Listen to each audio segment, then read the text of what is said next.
ជំរាបសួរពុកម៉ែមេបងប្អូនជនរួមជាតិទាំងអស់ជាទីគោរពរាប់អានបាទសម្រាប់ថ្ងៃនេះថ្ងៃទី28ត្រូវនៅថ្ងៃច័ន្ទខែមេសាឆ្នាំ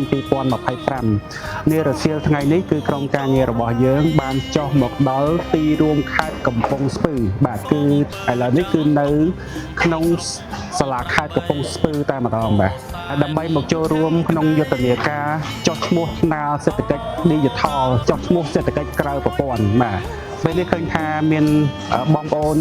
បាទជាពិសេសគឺអាជីវករពាណិជ្ជករមកចូលរួមយ៉ាងច្រើនកកកបាទថាចូលរួមលើសពីការរំពឹងទុកលើសពីការរៀបចំប្រហែលជា 3000 អ្នកជាងបងប្អូនដូច្នេះសម្រាប់បងប្អូនអាជីវករអ្នករកស៊ីប្រកបមុខរបរគេហៅថាអ្នកសេដ្ឋកិច្ចក្រៅប្រព័ន្ធដែលមិនបានចូលរួមក្នុងថ្ងៃនេះក៏អាចធ្វើការចុះឈ្មោះបានតាមរយៈក្រុមការងាររបស់យើងខ្ញុំផងដែរបាទចាប្រវត្